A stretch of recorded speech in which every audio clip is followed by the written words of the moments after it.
Hello, everyone, and welcome to this special event, Capturing Change, hosted by the State Library of New South Wales and the Judith Neilson Institute for Journalism and Ideas. I would like to begin tonight by acknowledging that we meet on country this evening. I live and work on Gadigal land and take this opportunity to pay my respects to elders past, present, and especially emerging. I also extend the respect to Aboriginal Australians who may be joining us on site or online. I have to say it's a great honour to be here for this event hosted by the Judith Neilson Institute. The Judith Neilson Institute was the major partner for this year's World Press Photo exhibition held here at the State Library.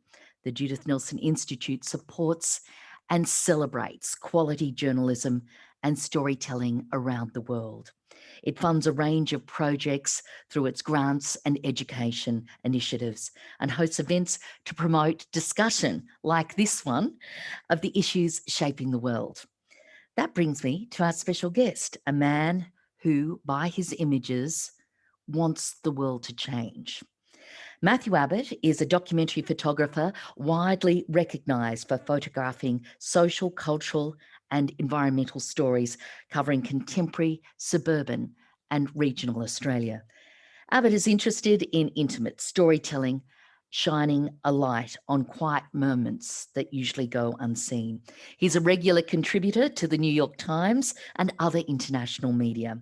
His work has been recognised through a number of prestigious awards, including winning the 2020 Deadline Club Award for Spot News, second in the 2020 World Press Photo Contest Spot News category, and third place for Daily Life category at the Pictures of the Year Awards.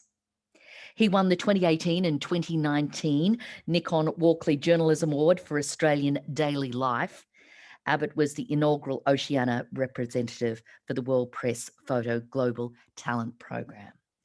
And he is represented internationally by Panos Pictures in London, and he's a current member of the Oculi Collective, Australia's leading cooperative of visual storytellers. Please join me in welcoming Matt Abbott.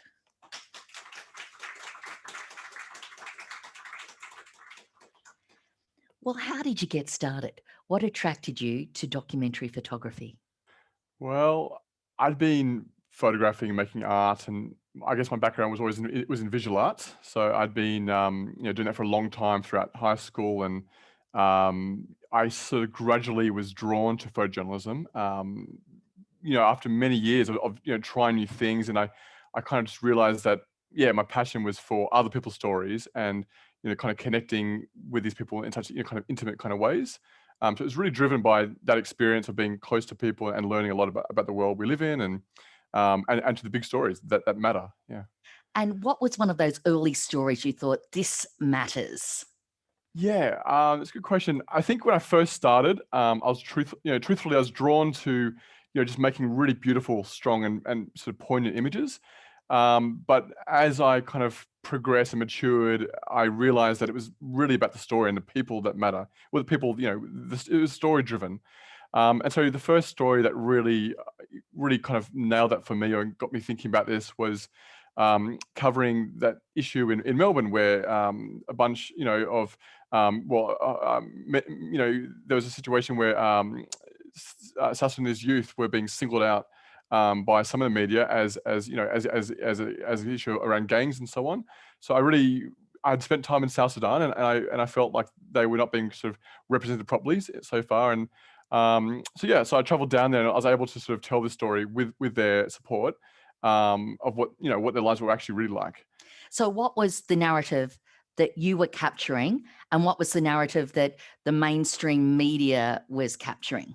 Yeah, look, I think a lot of journalists, they're reporting on what the fears of the fears of the community, rather from within that community, within these sort of minorities themselves.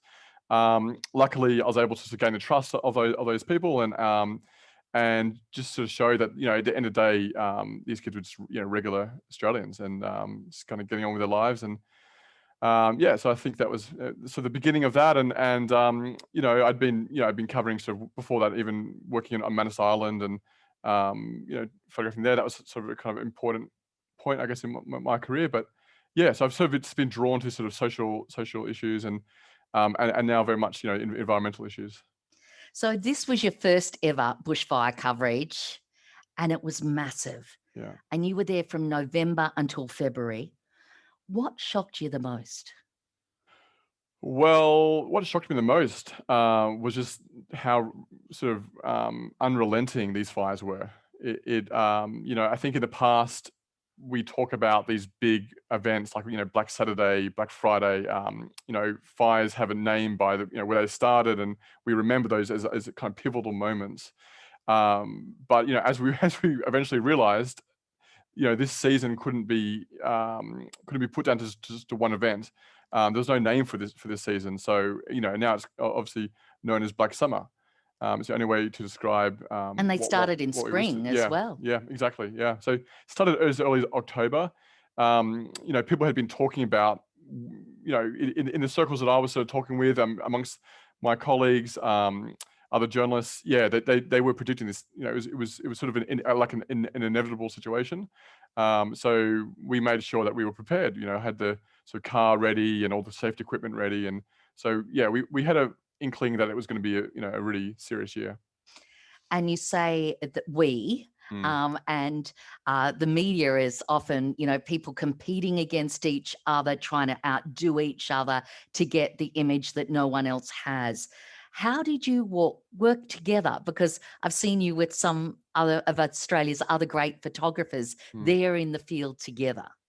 That's right, Philippa. Yeah. So, look, I think we're very fortunate here in Australia that although we're competitive to get images, in a situation like this, it was very much a team effort. I was able to, it was my first fire season, and I was able to learn, from some of these amazing photographers who had, 20, 30 years experience in the field. Photographers like Nick Moyer, Dean Sewell, Jeremy Piper, just to name a few. They're also in the Oculii Collective, so we're close friends already. But yeah, it was critical in being able to spend time with them in the beginning, and just learn how the fire was moving and how to kind of read it, and that gave me the confidence later, when I was by myself. It was kind of quite a scary experience to be working these things completely alone, but that gave me that kind of confidence to say, I've got this. I know how to handle it. And yeah, but I still remember my first fire, because you just got no idea what's going on. You don't know where it's coming from, and it's like kind of in the dark. You describe it as a front line. Yeah, yeah. Well, at times it felt like that. And later on in Conjola, we could probably talk about that a bit more. When I was sort of, perhaps we'll get to that later. But in Conjola, I saw these people evacuate to a beach. And Some trod water in the lake. yeah, yeah, Yeah. and that really took me back to sort of like a scene that I've experienced in South Sudan, where I was covering refugee camps that were people that had fled from war, and this was a situation where there was thousands of people that had fled from this fire on one of the busiest days of the year, and that was just one town, and so there's countless towns down the south coast that were affected as well. And one of the horrifying aspects to that fire, and I headed through there on New Year's Day, and one of my colleagues said, I thought I'd die. It was Yeah. so ferocious, and all the other warnings were for the fire running in a completely different direction. Yeah, I mean that was a really really scary day. I think we saw some fire activity that was sort of you know yeah, it was pretty unusual, pretty unprecedented. That morning, I was actually holidaying with my family, just an hour north of Conjola, and I was told, actually, Nick is amazing at predicting where things might be happening, and he was sort of saying, hey, Cabargo, Mm. that's going to get hit. And you know, I didn't want to take away too much from the family holiday, but I realized that the conditions were looking really really dire, and it's obviously important to be there. So I left a little bit later than I probably should have, and I was driving past Conjola just at 10 o'clock or 9:30 a.m. in the morning, and normally that's you got plenty of time. I don't like to get there too soon. It takes time for the heat to build up, for the winds to build up, to really get these fires moving, and often they cause the most devastation, in that kind of late afternoon period. Yeah. As you would well know, but by 10 o'clock there was just this massive plume already kind of hovering very close to that sort of Princess Highway road between Conjola and Milton. So that was something like 89 homes just lost in an hour or so. Yeah. So when you're in the middle of a fire, it's very confusing. You've got very little information. I guess the one thing that you just want to keep thinking about is, where is that front? Where's it moving? And you really want to be on the edge of that front. And so, as it came over the Princess Highway, I was with a whole bunch of RFS, and it was a situation where, it was no one could defend anything. It was just survival at that point. Yet you propelled yourself into the middle of it, and the fire's right round you. Yes, it's true, but it's very much how it's about trying to keep safe in those environments. And we'd sort of found a spot where the RFS were that had been cleared. It was near the main road, and so we watched as this just kind of beast of a fire just pushed right past us. So we were just right on the edge, and it just went straight into Conjola from that point. So what did it sound like? Oh, it's funny. I think, as I mentioned, like, these events are often a blur. I think maybe as a writer, you're probably like switched on to all those like experiences, but I'm just so present that often I just kind of forget even. But yeah, it's hard to explain. Mm. And then you've got this incredible, yeah, it is incredible loud sound. But then once the fire's passed, it's just silence. And that silence is probably what moves me more, especially when you're in bushland that's just been kind of decimated. And normally you'd hear all these kind of noises, crickets and cicadas and little animals kind of ferreting around. But just to be in these forests, yeah, it's quite eerie and definitely confronting, for sure. Total destruction. Yeah. Now, at one point in the film, you're pushed back, your helmet flies off. What was happening there? It's so windy. So, we have these helmets, and there's sort of standard issue. I really should get some kind of strap or something. I know, I found that too. They're really kind of feel like a toy hat, really. But Yeah. To be acting safely in these environments, it's a requirement to wear them. That PPE, yeah. PPE. So yeah, we definitely wear them. But yeah, they can be a real hindrance, and often, yeah, you get this big gust of wind, and it just sort of blow off. And there was that one moment in the film where we experienced something that the whole season couldn't surpass, and that was that big sort of blowover. That made news. And luckily, I was with these other photographers as well, so we all kind of had each other's back. But that was a really sort of intense experience, and everything was blown off. Having each other's back. What was actually happening in that moment? It's just comforting to know that. Yeah, it's kind of like this. I guess it's a kind of camaraderie of such, and just to know that something happens. Like, if you fall over, if you get injured, someone's going to go looking for you and help you out. Yeah, so we sort of definitely banding together. And but Nick Moy, he's photographed for decades, and he'd never seen anything like that. So that's when, and that was early. That was in November. I think that was November 22nd. So that's when we started on the mid-north coast. No, that was actually just out of that was just on the edge of Sydney. Yeah, in Orangeville. Yeah. Right. Yeah. And at this point, I don't think people had realized people still weren't paying attention. I actually called my editor, a little bit embarrassed about this, but I called him on the phone.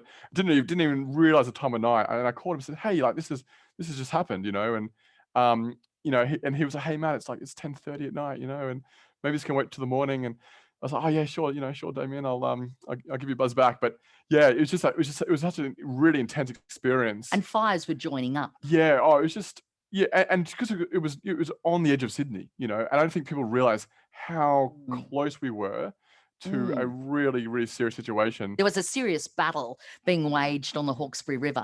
Absolutely, yeah. So you might have been Mm. there. I think it was Mm. a big story at the time, and I think we got really lucky there, and the RFS and other firefighters did a great job. Because I know that there were evacuation centres being set up in Hornsby, Mm, yeah, Westfield, yeah, and the RSL clubs, and Sydney was bracing that northwestern populated fringe. yeah, yeah, absolutely. And then the fires burned for another 6 weeks. I Yeah, don't think they yeah, were contained really until February. yeah. Um, Walk us through some of the images that we've seen that you think had the greatest impact and how you captured them. Yeah, I was thinking about that before. I think one of the images that really stands out to me is just that shot of people fleeing on the beach. I think it's often as a photographer, the kind of the temptation is to just to be there and photographing the flames, and that action, and you don't want to miss anything, and you also run the risk of, if you move around, you can run the risk of just kind of being locked out of a spot, and not getting access anymore. But I'd been photographing, just like as you mentioned, in Conjola, just nearly 100 homes had been lost, and I'd already photographed just so much devastation. So it was almost like, well, I got to do something different, and I realized that the big story about this event was just the impact on the people, on that one day, especially, being New Year's Eve. So I sort of raced down to the beach, and it was a long way, all on foot. I had to run through maybe a couple of kilometers, and they actually thought I was RFS because I had the yellow gear on, but on the back it says media, but they didn't realize that there was no one around, no police, no RFS, No one was prepared. no one was prepared. And so I sort of raced up, and I knew that I just wanted to get that shot looking back at Conjola, just with all the boats, all the people sort of in the water, kind of just having that distance from that fire. Give the disaster Give some context. context, yeah, yeah. So I think that was one of the photos that sort of really resonates to me. Um, Obviously the kangaroo photo. That was interesting because I kind of get why it got picked up, and the way it did. It sort of, in a very simple way, I guess it sort of showed that the human impact, by someone losing their house, the ferocity of that fire, and then also, of course, that the terrible impact on the wildlife. Over 1 billion animals killed. So yeah, so I think that photo, Well, it perhaps was you tweeted by the tell me. palace, wasn't it? Yeah, yeah. So it's a bit of a funny story with that, but once with the work that I do, at least, it's not necessarily I don't do a lot of breaking news. So the work I do is sort of we publish maybe a couple of days later. So this was a new situation, and I'd already filed so many images of that day. So I was a little bit slow with that photo, but luckily I sort of flicked it to my editor just on WhatsApp, and he was like, "Mate, you better file this quickly." So I raced home, filed that image. Next day it was on the front page of the New York Times. Day after, it was like just everywhere. I think it was on the majority of the UK front pages, and you just sort of lost track of it. But yeah, I'd never had something like that happen before. It was pretty remarkable. Yeah. So that was a really big moment.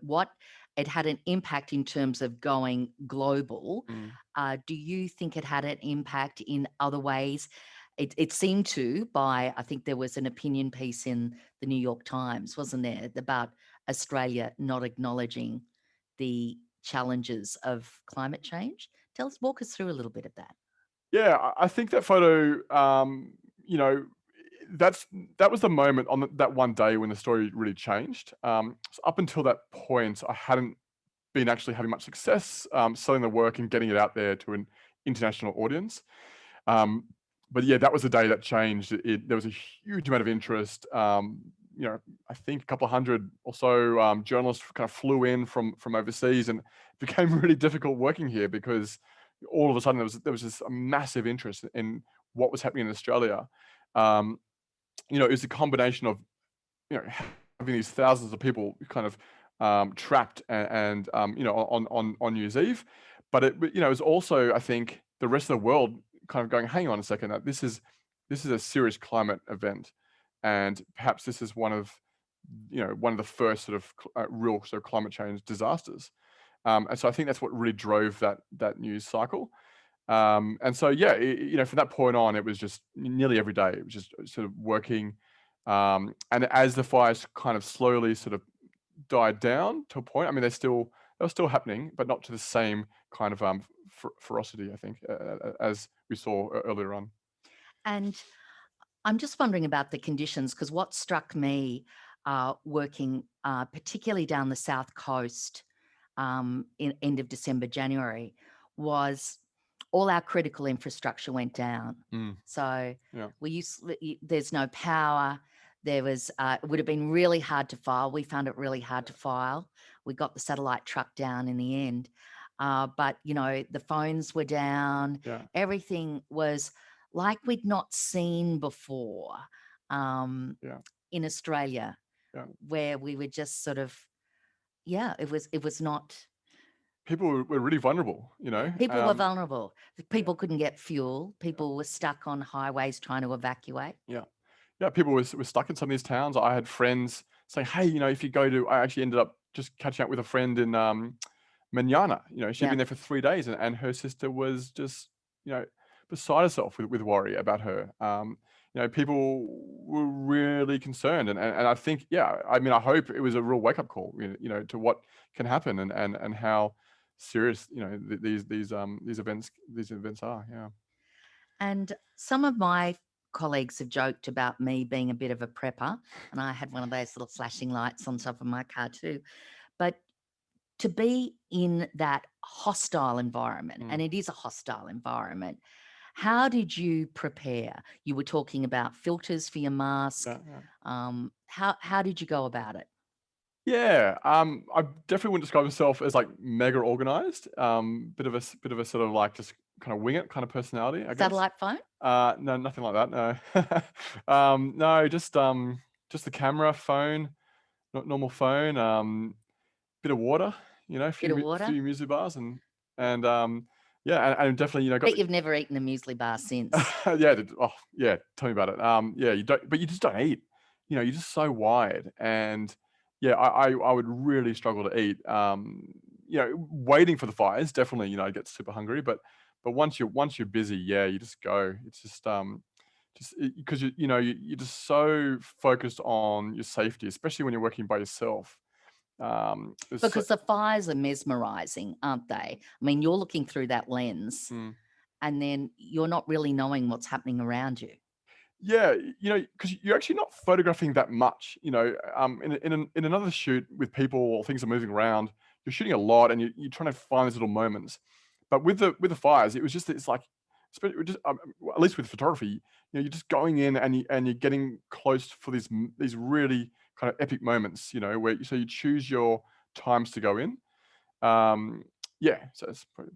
So you're running towards that tree, that burning tree. It's raining embers. Yeah. Even the ground is burning. Yeah. Yet you ran closer to it. Yeah, I mean, it does look very kind of exciting, but that was I would describe it as kind of like a mild sort of fire. So it was just a kind of grass fire coming through, and it did feel quite safe to do that.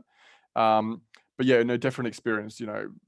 All kinds of situations that were a little bit hairier. Yeah. Well, you asked the question, how far is too close? How far away is too close? Yeah. That's a good question. I'm not sure I know the answer. I think, I never felt like that my life was in danger. I don't, I've got a lot to live for, love life, at the time I had a, baby on the way, and now I've got a 4.5-month-old baby girl, Matilda. So, definitely like looking after myself and trying to make those right decisions. But yeah, no, I always felt like I was in control and was making calculated decisions. So, definitely, yeah, you got to get close for sure. But you've always got to think, this thing's got its own kind of patterns, and you've got to respect that for sure. Well, those weather patterns that were being generated, we'd never seen that kind of that kind of fire behaviour. I mean, Yeah. everyone was saying that you'd speak to veterans of the RFS. We've never seen anything like this, and fire conditions which didn't ease up at 3 a.m. Yeah. Yeah. So, what did you see in terms of that fire activity? Yeah. Yeah. I mean, the word unprecedented has been thrown around. But yeah, definitely on that one day, we saw that we were in a situation where it sort of blew up, and as I mentioned before, and that was just incredible to see, because you know we were in this sort of, just to sort of explain that sort of gives paint a bit of context. We were in this clearing, so you would assume that you'd be safe. It's all clear, just grass, probably about a 200-meter square clearing. And we're just watching this fire sort of dribbling towards us. But yeah, as it came closer, it just kind of sucked in all this oxygen from the clearing itself, and just within space of maybe 5 seconds, just kind of just punched through the top of this what's called crowning, but well beyond that. And then it just came towards us. All that sort of just that wind. And so yeah, next minute there's that photograph where we're sort of running, through these like burning embers, and I mean, just like biblical thing to experience. But to see millions of these embers just being punched out very quickly, and then they'll land, and with all that wind, they start these spot fires. So just before this happened, it was all very mild. We're just chatting about this and that, barely not even taking notice of the fire.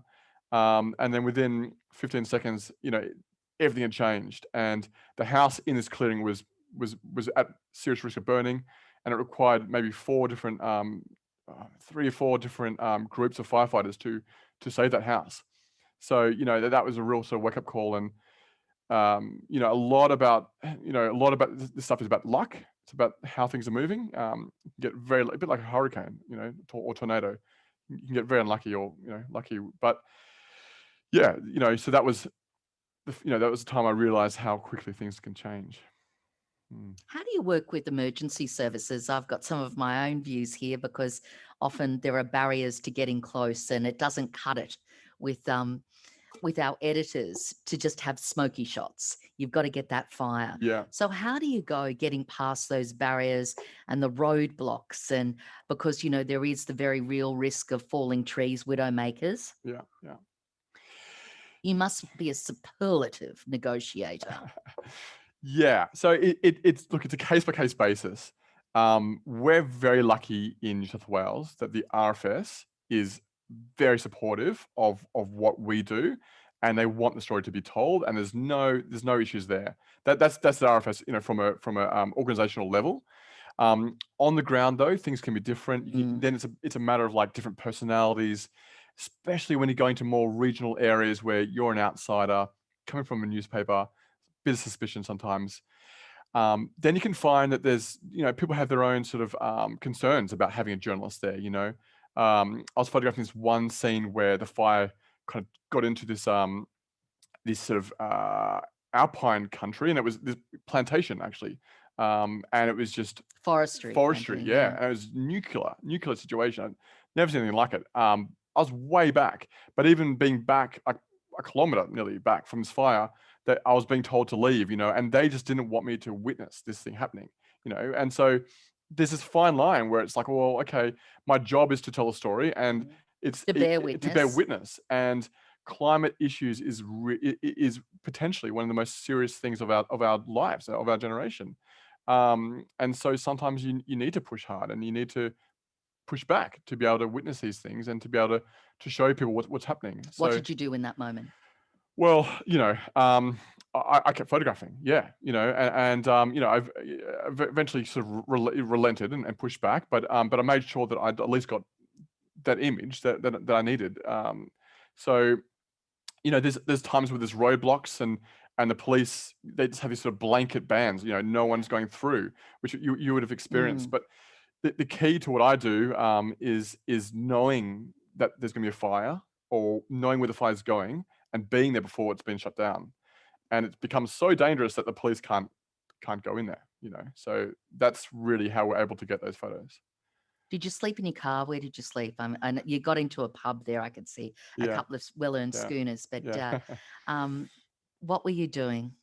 Yeah, look, crashing the grounds. Luckily I had my parents' holiday house was at one point actually under threat right down the south coast. So I would call in to see them, and they probably thought I was crazy, but I was just like, They said, go and have a shower. have a shower. They were great. Mum looked after me, and it's on the I'd be there really late, and I'd be up first thing in the morning, and it would just be day in day out. It was pretty grueling. I lost a lot of weight on over those months, and yeah, as mentioned in the doco, just that's the build up of that smoke, it just became really problematic just with breathing, to be able to breathe, and so Tell um, me about that, yeah, because at one point you're seeing coughing, and it's kind of violently coughing and vomiting. yeah, So yeah, just tell us about that absolute physical impact. I know it myself a bit, yeah, but yeah. you were so close and so close for so long. Yeah, so often when it's a very big hot fire, the smoke and these plumes go straight up because there's so much heat. But there's other fires where the smoke kind of just stays very low. And so I'd been through this one at Balmoral, which got absolutely I smashed. smashed, yeah. And there's just me and another photographer there, and it was just really smoky. And that was before we learnt to get these the respirator. We had to have these little, you'd be wearing them as well. These kind of cloth mask that everyone's wearing now with COVID, and just wasn't enough. That it wasn't enough, and so just breathing in so much smoke on that one particular day, it really knocked me around. So it was just kind of recovering really from that. So describe how it Mm. knocked you around.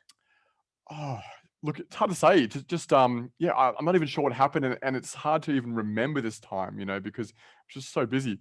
But yeah, no, it just was just it just really made I think it was the other issue was 'cause I was so exhausted as well. It was multiple factors, but, yeah, look, But, yeah, there's a lot more research to be done on the yeah, effects of bushfire smoke, yeah, and that's been amplified at both the New South Wales Independent Commission of Inquiry and the Royal Commission. And I was down south, and there were two obstetricians saying that they were seeing evidence of women who had never smoked mm, having gritty placentas and low birth weights of the babies, and a lot more research needed to be mm, done. mm, And of course, there is some public health evidence-based research that said that 400 people died as a mhm. result of smoke inhalation. It's brutal on the Yeah, body, isn't yeah, it? yeah.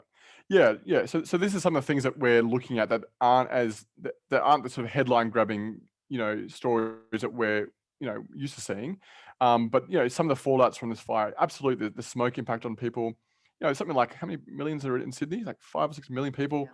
that were living in smoke conditions for over a month, And Port Macquarie had Yeah. it for like 5 months Yeah. because they had this sort of Mm, slow burning peat, yeah. and they had some of the worst air quality in the world. Yeah, so if you've got asthma, if you're older, if you're elderly, it's going to have a serious impact on you.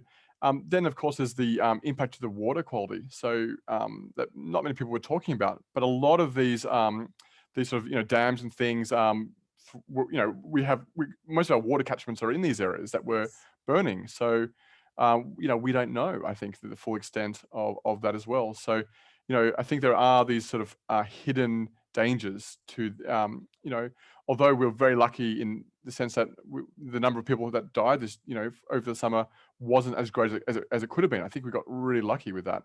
But 26 in New South Wales. yeah, Yeah. I mean, it's still a lot of people, but I think we got off lightly. And When you think of yeah, the area that was yeah, burnt, yeah, what were we looking at? 6 million hectares or yeah, 5.5 million hectares, yeah, exactly. Yeah. 2,500 homes.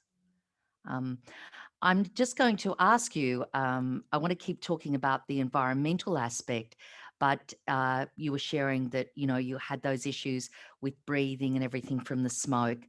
And what I found was I did feel afterwards really tired.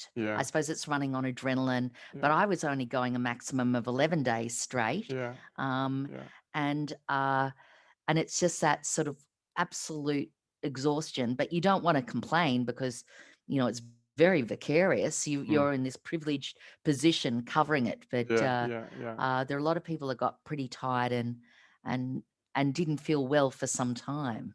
Yeah, look, I think for many, at least, several months after, it was a recovery because you're just pushing yourself so hard that I think, you can push yourself for months straight, and then you kind of just go, hey, I'm tired now. Got to try and kind of rejuvenate. So, but that's like, I think that what attracts me to photography is the experiences, and I believe in making my own decisions about the risks that I take, and I wouldn't have it any other way. I couldn't work for, probably the ABC or some other, I think you did for a I short did for a short time, but it's true. But I couldn't work. Sorry, I couldn't, not single them out, but I couldn't work for a news organization that was very kind of protective of me. I want to be independent, and make those decisions myself.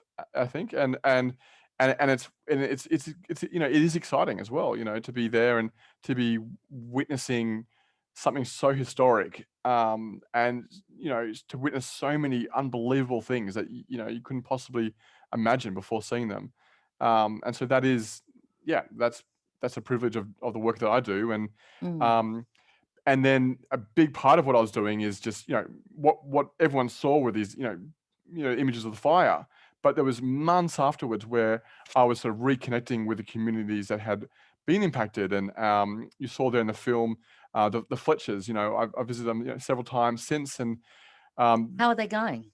Yeah, so they've that property that you saw where they were sort of walking through, and that's been cleared, and they were very relieved for that to happen. To wait months. Yeah, had to wait a long time for that. And that was really, they just wanted it gone. They wanted to move on. I got to check back in with them, but the beginning of the house has started. So hopefully by the time I go back there next, they'll have their home will be close to being finished. And so I'd love to take some photos with them, in their new home as well. But it was amazing to see these people. The big thing for me was they nearly all moved back. It's so rare. You would have seen this as well. It's so rare for people to go, no, I'm out of here. I spoke to one guy, and he was from the North Coast, and the fire went through his place in September last year, and he tried to help out in his own community, but he'd lost everything, and he just found it too sad to stay and moved to Tasmania, of all places. And then another couple from around Lake Macquarie, they moved to Queensland.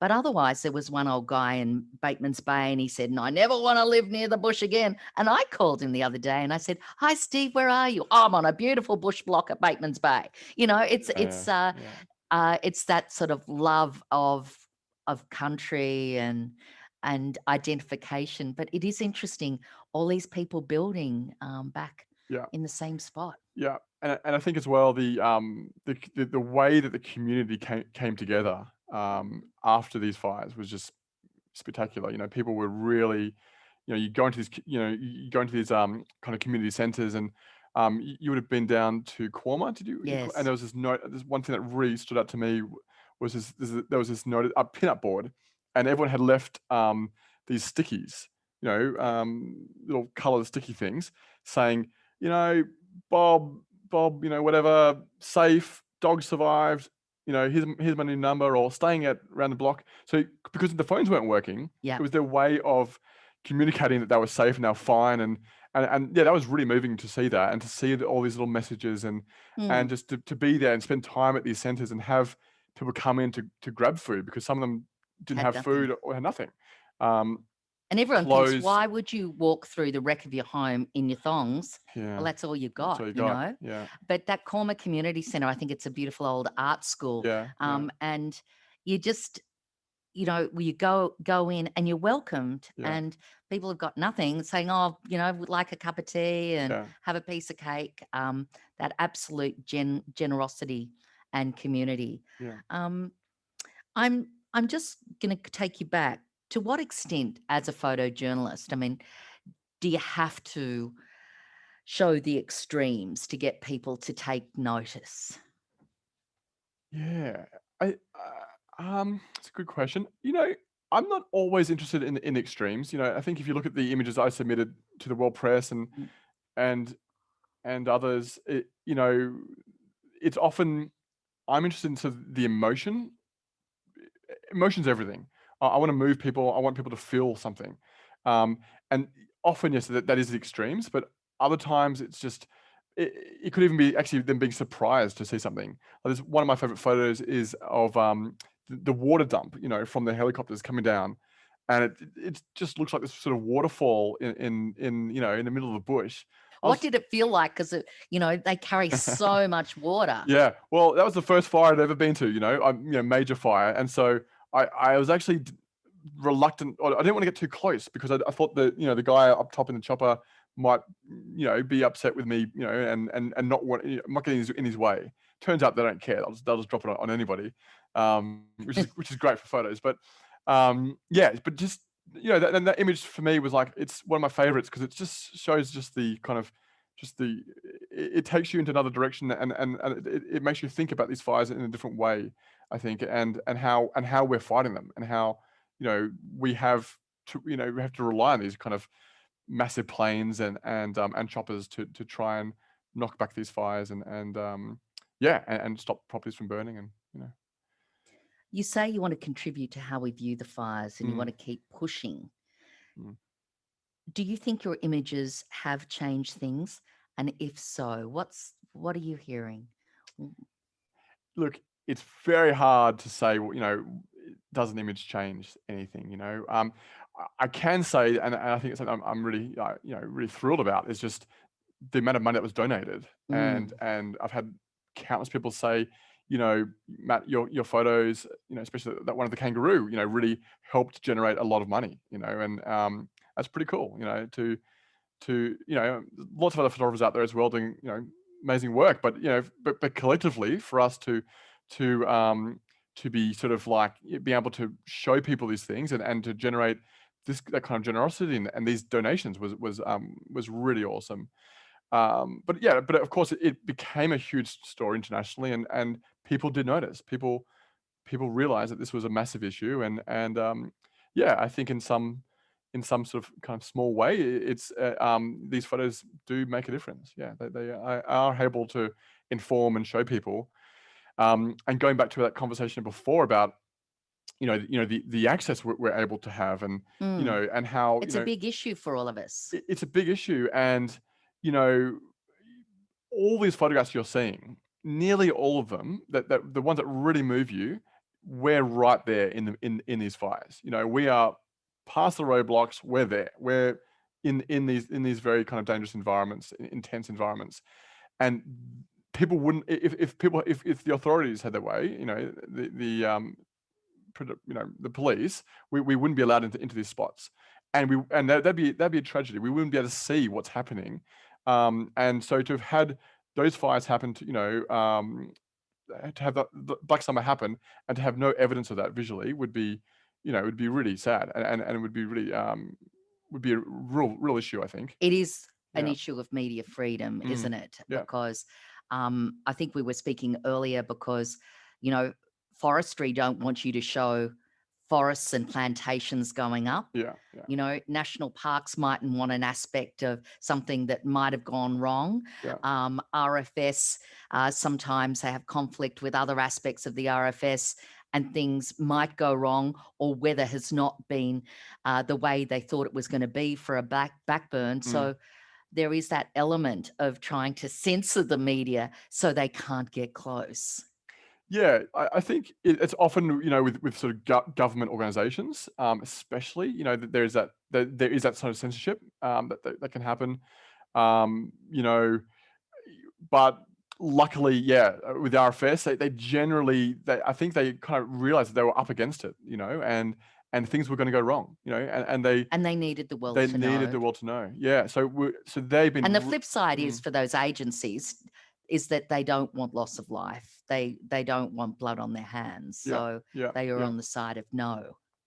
When it comes to access, Yes. yeah, yeah, absolutely. But I just passionately believe that, like, we're trained to do our jobs, And I'm not going to make, I'm not going to put myself at risk, and I want to, and so it's yeah. So I just believe that we got to be able to keep doing this, and you know, just like accessing Manus Island, it's an incredibly hard place to visit, and you know, all kinds of trouble, getting there. We got chased off the island. I'm banned from Papua New Guinea now, but these stories matter. It's important that we're there. It's important that we're sort of showing what's actually happening.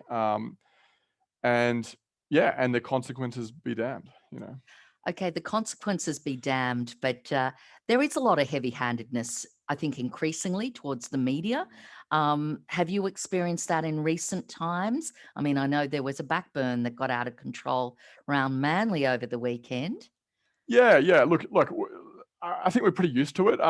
Used to definitely get into a bit of trouble, and yes, for sure. Over the weekend, there was a backburn, but by parks, and that became out of control, and of course, but look, I was the only one there, so I was just this guy running around photographing these events, and I think, even though I'd showed them that I had the accreditation and so on, that at the end of the day, yeah, they weren't happy with me being there, and How did they express that? well, luckily the RFS are pretty cool, so I was mainly hanging out with those guys, and I've got to know some of them quite well now, and yeah, I can talk about all these fires like we've been to, and it's like kind of sharing this instant kind of bond. So I was lucky in that sense that I was able to stick with those guys, most of the time. But yes, near the end, unfortunately, there was a bit of a situation where, you know, Parks basically booted me out of there, and involving the police, and it was, yeah, it was a bit of a shame, and I think, yeah, I mean, luckily I'd done my job, and I think I would be a bit more I'd be complaining a bit harder otherwise. But you don't expect that as well, to be, to have to tell people, hey, like I've got this experience, and actually, I've got this under control. But yeah, at the end of the day, there's a lot of interest at stake, and so we are there showing people what's going on. Yeah. So what would you like people to take away from your extraordinary photographs and storytelling and the documentary Capturing Change? Oh, that's a good question. I guess I probably can't speak for the film, but definitely with the work, just to have, yeah, just to be able to connect emotionally, to feel what is happening, and to be able to I want people to feel like they're there, or like they could have seen it, and to have that kind of like that awe, and that even maybe even that some of that fear as well.